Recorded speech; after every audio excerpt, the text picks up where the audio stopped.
Hello, and welcome to today's episode of the Power of Your Mind podcast. You're listening to episode number 183. I'm Victoria Gallagher, the Law of Attraction hypnotist and #1 best-selling author of Practical Law of Attraction.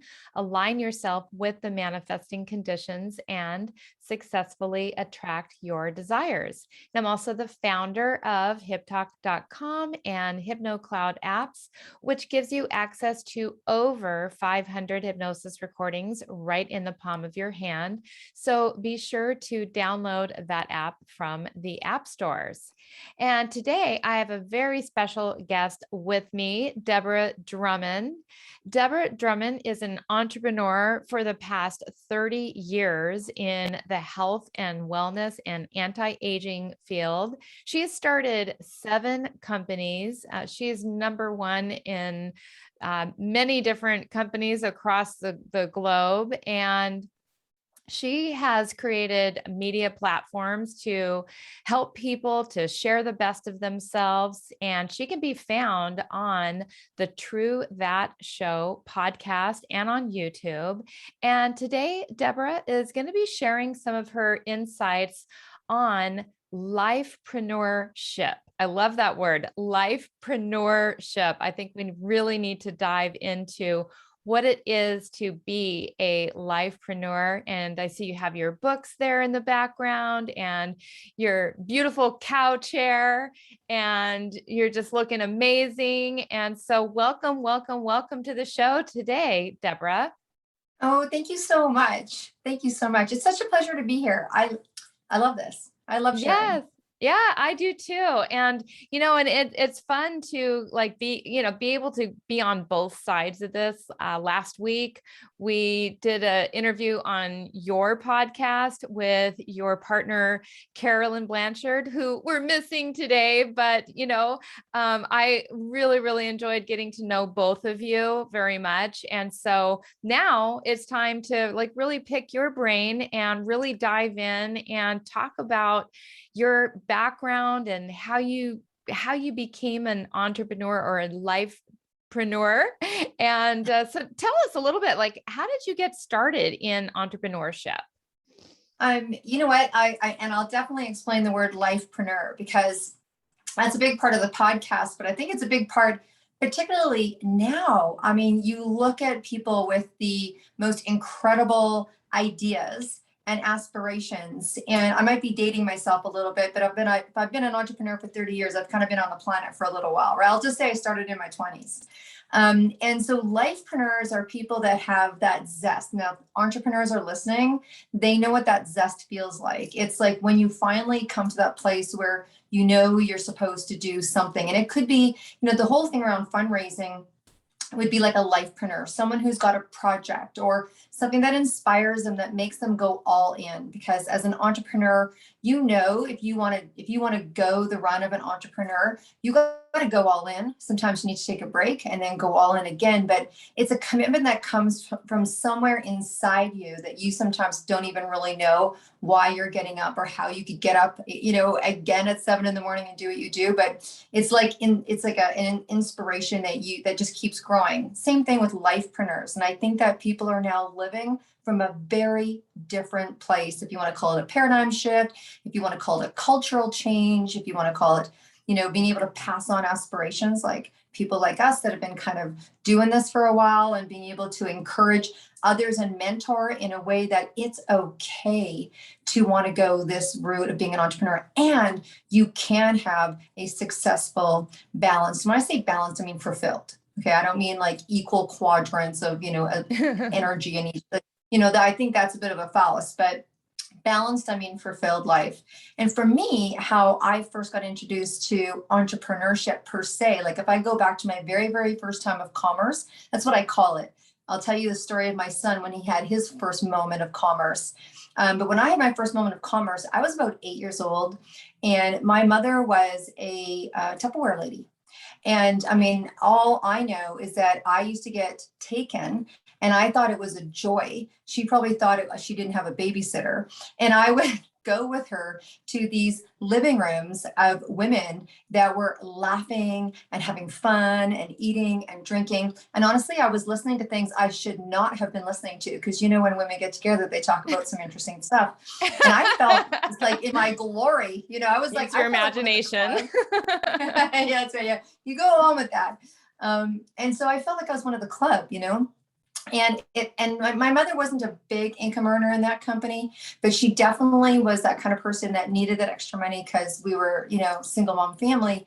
And so all around it was success, like all around it was success. And I think that really drilled into me the joy of, I don't know, thinking outside the box and doing something. That's my first inspiration into entrepreneurship.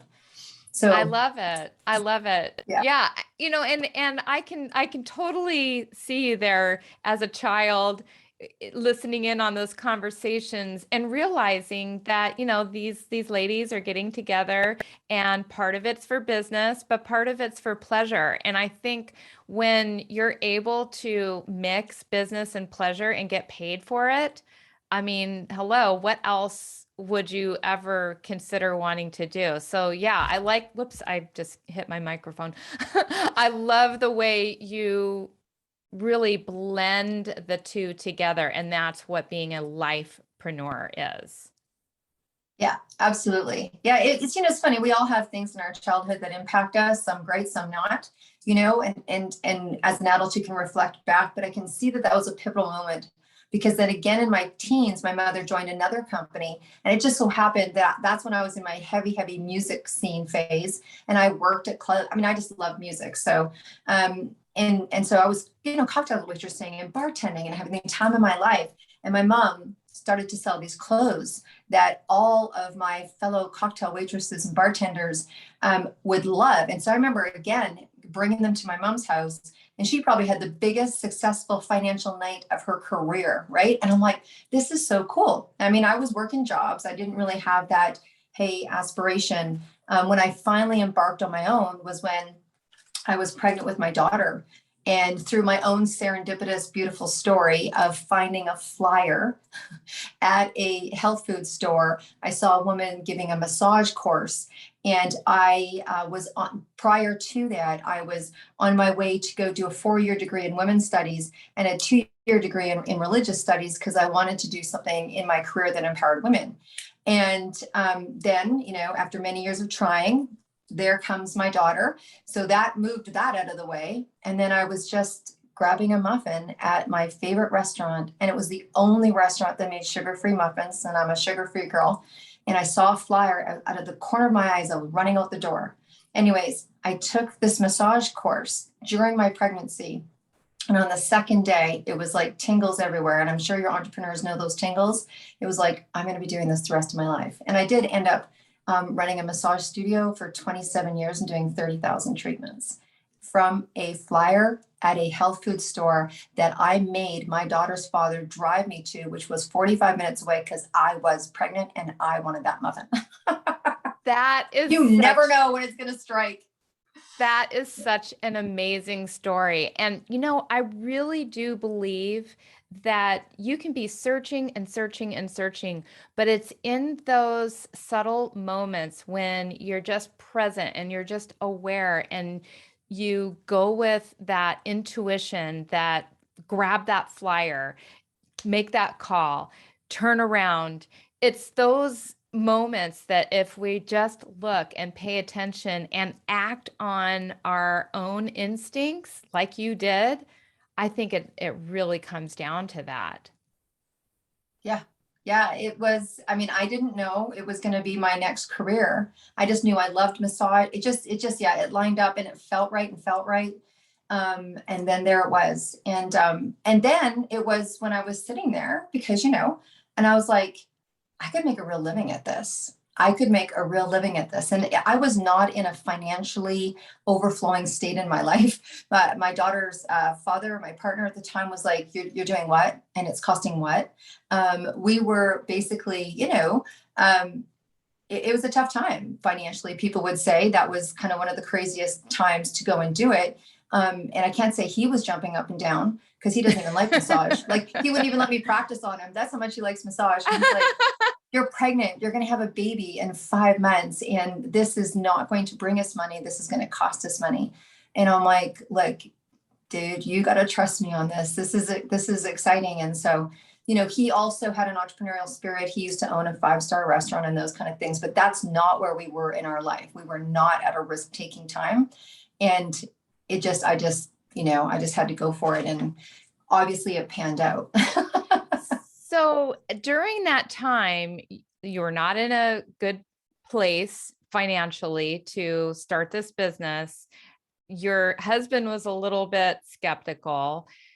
Was there any part of you that was skeptical, or did you just know all along, like, this is absolutely, I'm going to make this work?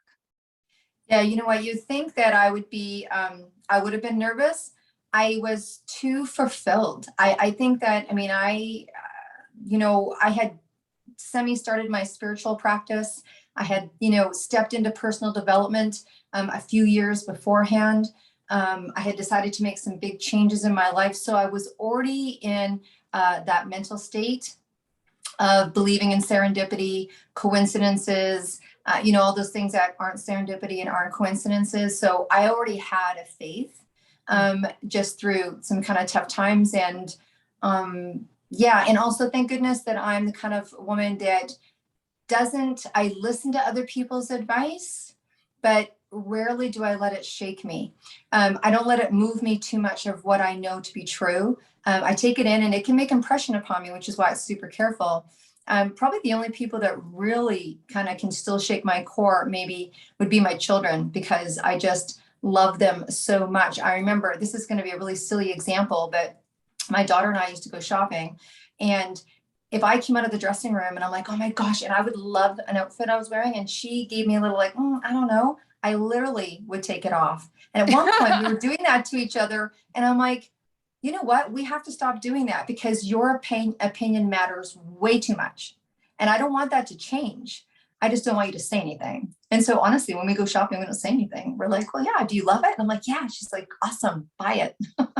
Yeah. But so yes, I had already had a spiritual practice, but I won't say that I wasn't nervous. I mean, I'll be straight honest, Victoria, at that time in our life, we were eating a lot of rice and a lot of peas, a lot of pasta. Wasn't expecting to have this, new experience. And he had come here. I'm in Vancouver, and he'd come from Montreal. He didn't have work right away. And honestly, buying a chocolate bar. He loved chocolate, and he would buy a chocolate bar once every week or 2 weeks. And that was our special treat. So there was no extra loving, but the drive was just strong enough. And I believed enough in myself, but it was hard times for sure. Yeah, I can absolutely relate. We won't go into my story because you already know that, and most of my audience knows that, but it's so parallel to what I went through in my startup.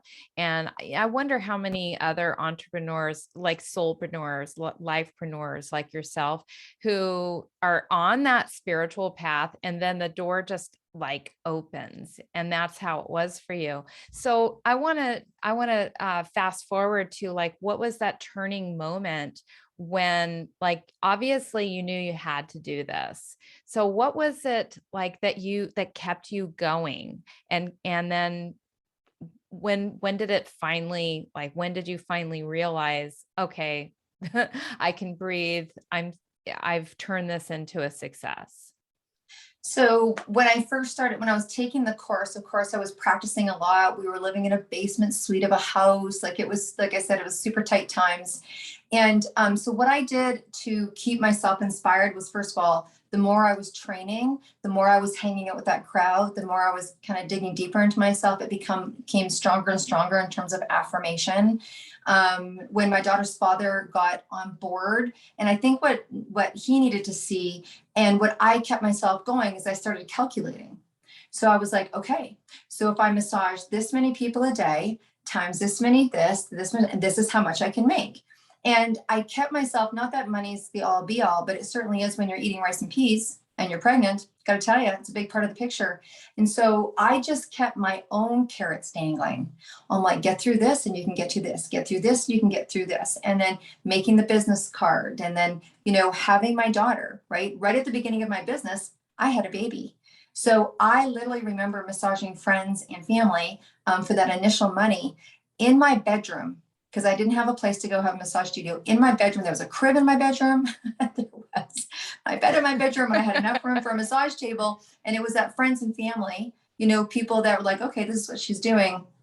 And then we finally moved, and I think moved, and I was able to have more of a space, was have a bedroom just in my home specifically for that. And I think when I really started to, I was inspired the whole way along. I would have to say probably within my first year, I was able to start bringing in enough money that would equal what I would be doing outside of the house. And then, and then I was able, the benefit for me was I was able to like literally nurse my child, give her to a private care nanny. I had a private care nanny. I'm like, okay, you go take her for a couple of hours. I will do a client, because I could justify paying her because the client was paying more, bring my daughter back, have a little bit of a break, play, lunch, whatever, and go do it again.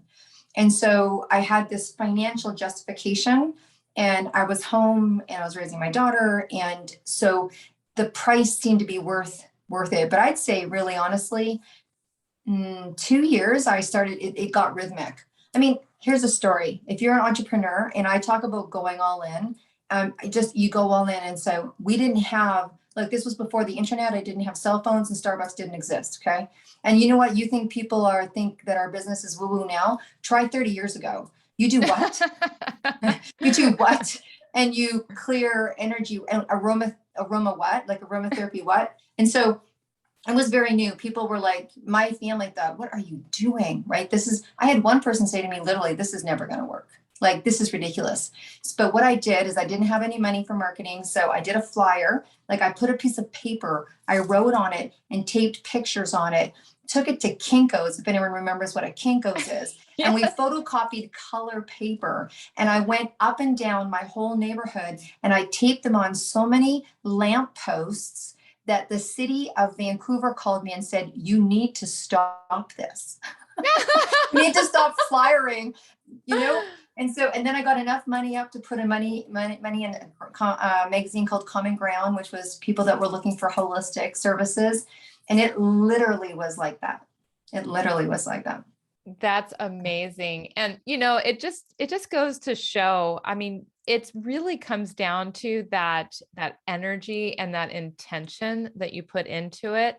Because I mean, today now, it's so much easier to market yourself than it ever was before. But people these days that didn't have to walk up and down and flyer and hand out business cards and brochures and do all those things, they have no idea. So what would you say to a brand new lifepreneur, somebody who is on that path and, they're just kind of starting out? What would you say would be the best advice that you would give them, especially people because I think most people that are starting out, I think so many people that are starting out, money is the big issue for them, right? And so what would you say to somebody who's starting out and, needs to figure out how to make a go of it? Yeah, absolutely. I think that even though I didn't know I was doing it then, I had a really strong, I had a natural aptitude of desire. Right. And so, yes, I've read Think and Grow Rich 7 times. Yes, I've done all of that. But I would say a lot of people need money if they want money, or if it's time, which really is money. So whatever commodity that you're looking at. But I mean, really drill down, just go grab a piece of paper and pen, hit a local coffee shop, put some earbuds in your ear. Don't answer any texts. Don't make any calls, and start off the chapter with is why. Like, why? Why do I want to do this business? What do I want the money for? And write what you want the money for this month, 3 months, 6 months, a year from now. I mean, you talked about me being number one in a company right now. I am. And when I first started, when I said yes after I said no to this business, I asked the woman, I want to make this much in this much time.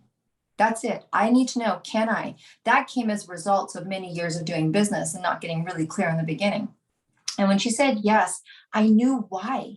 It wasn't because it was a big number. It was because I wanted to send my son to a private school. It was because I wanted to take care of myself financially in my future as a single woman. It was because I wanted to leave legacy for my kids that if anything, Lord forbid, happened, they're financially sound, right? They don't have that to worry about. I wanted to be, so I was really, really clear. And when you're really, really clear, then you know what you're doing it for. It overrides. Like, for me, it was an overwhelming amount of knowingness of why I was doing what I was doing. And I really saw and was experiencing the freedom. So I was not one of those people that when I have a child, I want to stay home the whole time and I don't want to go work. And that just wouldn't right for me. It wasn't like that. I had a child, right? I was, wanted to start this business, but it was like, oh, guess what? I got a child that didn't have a first night's sleep till she was 5. I had a child that, required a lot more of me. And so being able to be that adaptable, and then I just really drilled down on those bonuses and made them goals. Honestly, I have 5 dream boards. The first one I did with my daughter, we did it New Year's Eve. So honestly, I always see my office looks like a Tony Robbins garage sale. If you saw past this right now, you should see this board I'm looking at. It's like, oh, I'm beyond my wildest dreams and, this, and I've got little letters to the universe, and I'm very clear on what it is that I want from what it is that I'm doing, because time's your biggest commodity. So get really clear by yourself, because when they will, your limiting beliefs, your voices that aren't positive, or I love it when your voices that aren't positive get reflected back to you from somebody. If you quit, right? Don't you love that? Like people I'm like, okay, so you've decided to do this. Like I go, you're going to get tested. And you're going to get tested. And I just really remember, because I've done 7 companies, what it's like to get tested, right? Every time you go to the next level, who you talking to, who you hanging out with. And I know people say, who are you, but who are you really talking to? I had a conversation this morning with myself about who am I really talking to? And have these people really walked that path? And are they able to match what I need to have those conversations about breaking some barriers, breaking some grounds, right? So I would say those 2 things, but it starts with you getting real with you.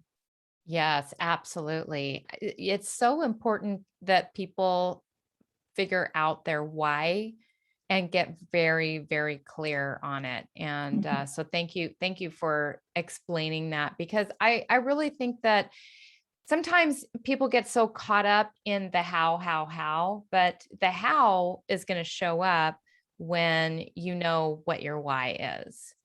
Mm-hmm. Absolutely. So, yeah. That's and amazing. We don't take time enough. And if you're an entrepreneur for a while, you actually make less time for that. We call it retreating, like writers will go away and write. But when you're in the crux of a business and you're building your business, or you're at a place where you're building the next app, or you're doing the next piece of marketing, or you got to write an article for a magazine, or blah, blah, blah, it gets even more difficult. And I know I pulled myself out of my life 2 weeks ago and sat at a Starbucks I'd never gone before and did exactly what I told someone to do. And I'm like, okay, I need to have a private conversation with myself on paper, and like, okay, where am I going? What am I doing? What am I doing this for? What does it mean? And having that relationship with myself. I write, some people can audio, some people can do whatever, but there's something about that. And the further you get along in your business, sometimes we don't do that anymore.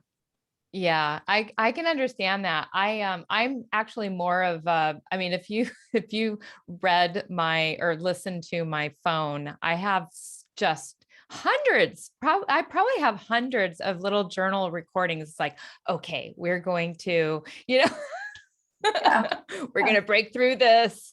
And I can't wait for one day, the day where I release all those little private conversations that I've had with myself. But, the journaling is also just another format of that, however you do it. I think it's really important that you have those conversations, those meetings. It's like I'm literally in a staff meeting right now. It's just Love me and that. me, but it's a staff meeting, right? Yeah, I love that. That's a great one.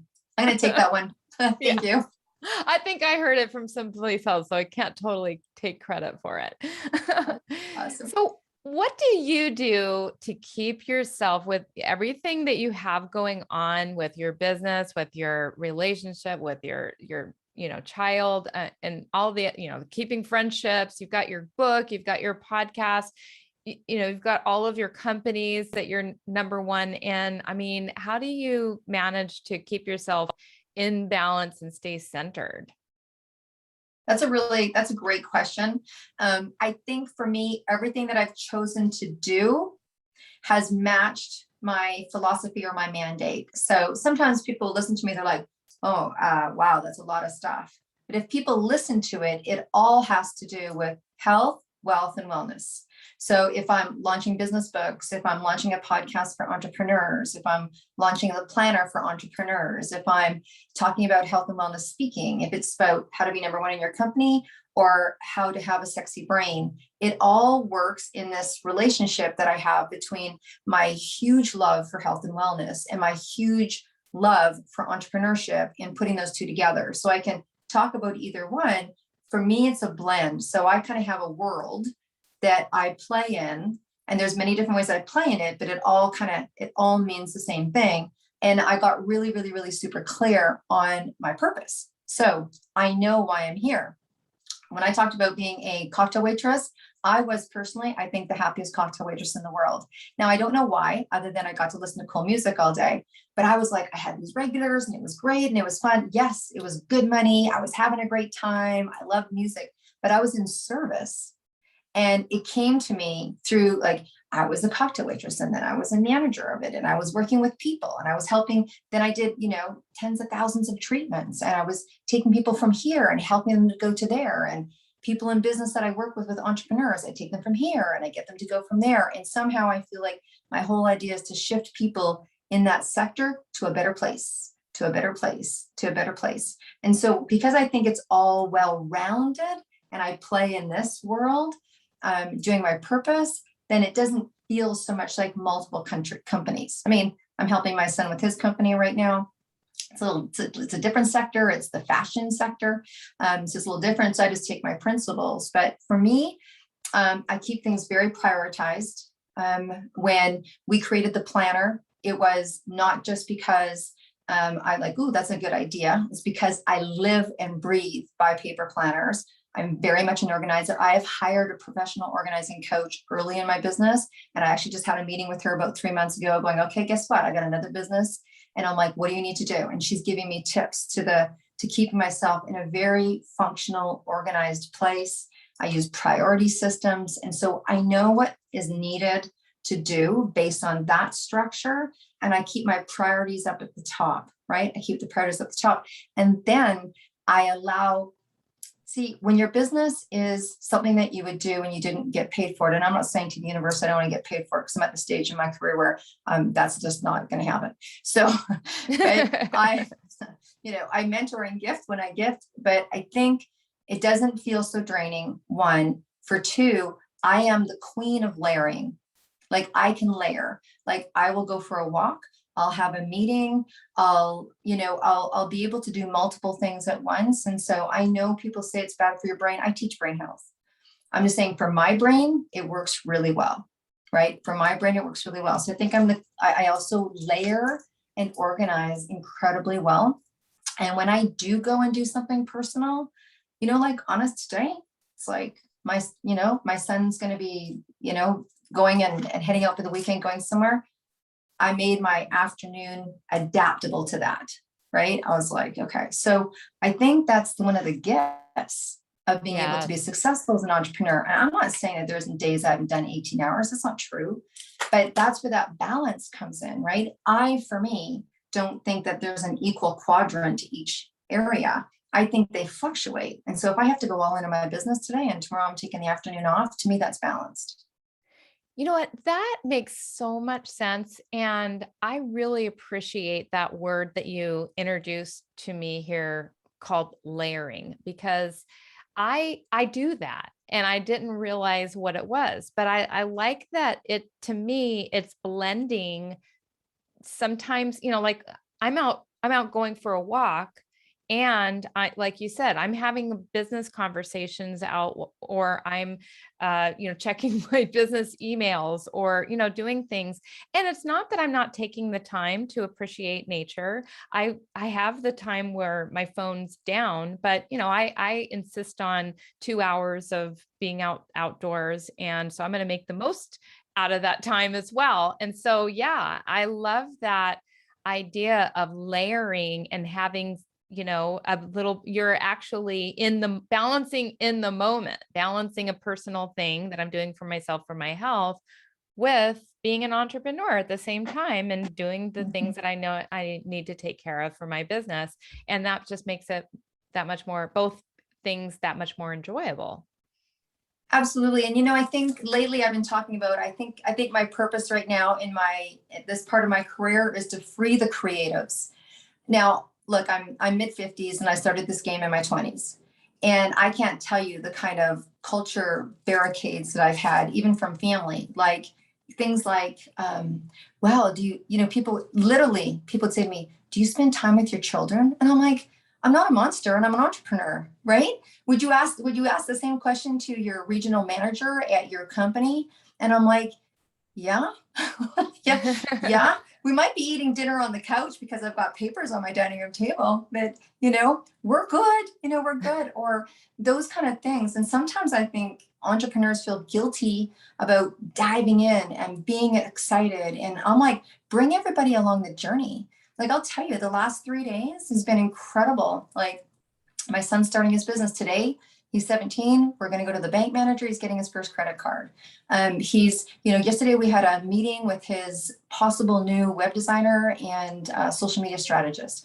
And my son at, 15 would have not said to me, I'm ready to start my business, if he didn't watch and learn. So I guess the point that I'm saying is that in terms of layering or living your passion, or having it impede into your life, or what people think, or any of that stuff, you really just stay true to you.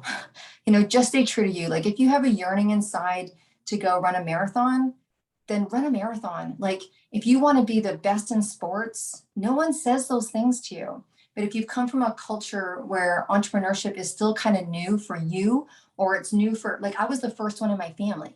So they're like, oh, look at you go. It's like, oh, it was very different from my family. It's kind of like the first person that goes to university or what have you. So sometimes you got to be on your own. Sometimes it's kind of lonely.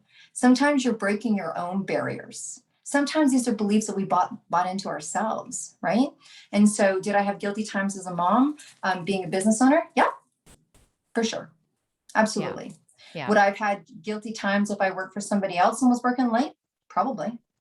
Because culturally, when I decided to be an entrepreneur, wasn't so cool. Wasn't so cool to be a woman entrepreneur, right? So I had all of that. I don't know where I'm going with that. Someone obviously needs to hear it, or I wouldn't be going down this road. But yeah, just be you, stay dedicated to you, and it all works out. It all works out.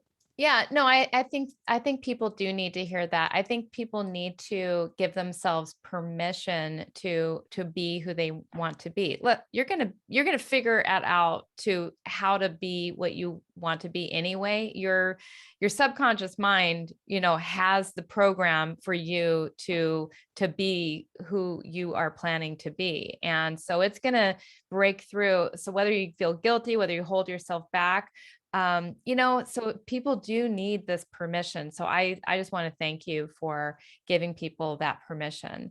So let's talk about a few of your projects. All right. So I want to get into, like, you've got your book back there, you've got your planner, you're going to be doing some public speaking on stage, and you've also got your True That podcast. So in order, let's talk about this beautiful book that you have behind you for for entrepreneurs. What is that about and where can people get it? Sure. So we decided to run a series. Obviously, it's in the world of entrepreneurship. And because both and my partner, Caroline, in the media company, come from a background of direct sales, we wanted to do a book that recognizes that sector and that industry. And not because there isn't men in this sector, in this industry, but for us as women in business, it is the sector that has the highest ratio of women being able to achieve that $1 million level. And so we went there first. So it's called 20 Powerful Women in Network Marketing, and volume 1 and volume 2 is going to be launched October 1st this year. So if anyone wants an invitation to the launch, happy to have you. And I know that you're going to be there. And so that they can go straight on to Amazon, any country, they're Amazon.com, Amazon.ca. And the beautiful thing about the book is that they're timeless. Even if you were to read volume 1, it is 20 stories of women in business. And it's about their journey on how they got to where they got to. All the women in the book are minimum 6-figure earners, not because that's the all be all, but it's just to show that they went through some grit, right? They went through some grit and they share 3 secrets that were their game changers to their success. Ooh. They also share, if they could go back to the very beginning of their career and do something different, what would it be? So it's a teaching forum. And honestly, if there's men listening, buy the book. If you have customers or people in your company or people in your team that are women, you want to hear and see how they work and function, right? We're also launching one for men, and that's in November. And it's 10 influential men in this industry of network marketing. And they do all their tell-alls as well. And then Valentine's Day, we're going to be launching one for couples, because that's an interesting dynamic to be in relationship together and in business together. And they're going to share their secrets on Valentine's Day. And that's the books. And then, of course, then the planner that we launched, that is my saving grace. It's like, that is my saving grace. It's one of my top when I talk about how I multi. And basically, it's called the Ultimate Entrepreneurial Planner, because for entrepreneurs, we need personal development tracking, business development tracking. When's the last time you saw a planner with some empty pages? I'm like, oh my God, let's put some empty pages in there. People have things to write down, right? And social media tracker, and the most important birthday of the day, and all of those little bits and pieces, because I'm always searching, and I usually find what I want in 2 or 3 planners. I'm like, can you please just put this together? And so we have in there over 100 quotes of thought leaders, of people that it's how they live. And so it's not Napoleon Hill, and it's not, anyone it is actual people that are and I don't want to give it all away, because you got to get into the book to see some of the thought leaders that have sent in their personal quote. And it's an incredible planner. And then of course we have the podcast where people can just come and share, like I am with you here, on if they feel like they have something that they want to share to our audience about, it's called True That. So it's about kind of getting truthful around what was your pivotal piece, or what is it you're bringing to the market that's different, or, what's your journey, right? We like to dig under the surface a little bit. As you know. It.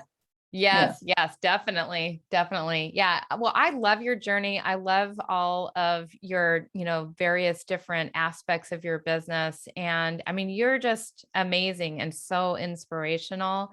And, so I just really thank you for taking part of the Power of Your Mind podcast today. When can we expect you to be on stage? Oh, wow. Okay. Well, thank you. And I want to say before I go, because this is a big part of what I want to say, people like yourself that give people, like, I love hypnotherapy. I'm really, really grateful to have met you. And I know that this is just the beginning.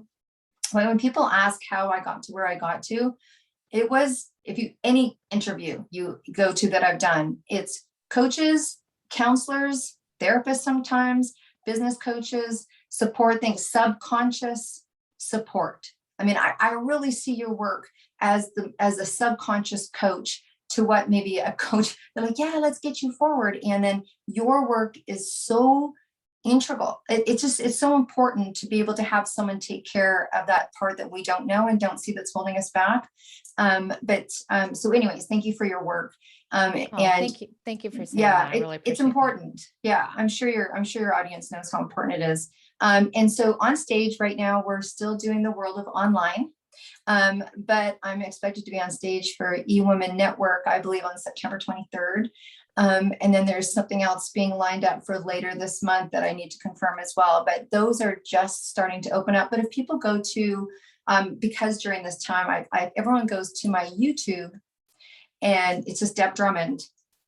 I make sure that not all of my lectures, but any ones that I can get on that I've done in the last year and a half, and all the meditations, because I do meditations on there as well. And I've put them up there for people to watch for free. So. Oh, yeah. nice. Yeah. Deb. So it's Deb Drummond is your YouTube? Yes. Yeah. Lovely. Yeah. And so what's the next step for you? Right? Right? What's the next step? Well, I'm really focused right now, not only in plateauing what it is that's going on with all of that stuff with the media companies pretty strong. And then my personal business, as you know, I work with a direct sales company because I used to own 2 direct sales. So I have a big heart for that industry. And right now what I'm doing is I'm expanding that business locally and internationally. So I'm on a quest to help more people build an extra side revenue for themselves, and really understanding people want multiple streams of income, even if they're on path and passion like we are. And so that whole multiple stream, and I really truly believe in something residual, whatever that is, whether it's what I'm offering or other people. And I'm really wanting to embark and enlighten people on a residual stream while they're doing their passion in their life. So really probably the next big stage that I'm going to is falling in that category and building more internationally as things are starting to, shift. We couldn't build internationally online, but it makes a little bit of difference when we're able to start to see the forest through the trees a little bit here, and maybe the possibility of a plane in the next little while. Yes, absolutely. Yeah, it'll be nice when things open up again and people can travel and do all of that. So, yeah. Well, that's amazing. So, people can find out about you on your YouTube channel, and they can also find out more on the True That podcast. And they can also go to your website, deborrahdrummond.com. And it's debdrummond.com. debdrummond.com. And then the podcast is The True That Show. Even if it puts that True That Show into Google, it'll take them right to CTR Network, where we're hosted, and we're syndicated on every single channel possible: Amazon and Apple and iHeart and Spotify. We're everywhere. We're everywhere. Amazing. Yeah. Well, thank you for all of the work and the support that you do for lifepreneurs and women and men and couples, and everybody that you're supporting, and just being a shining spiritual light in this community and in the world. Thank you so much for your contribution. Oh, thank you so much. I hope someone got some value out of our conversation today, and I'm sure they did. I'm sure they did. Thank you so much. Thanks, Victoria.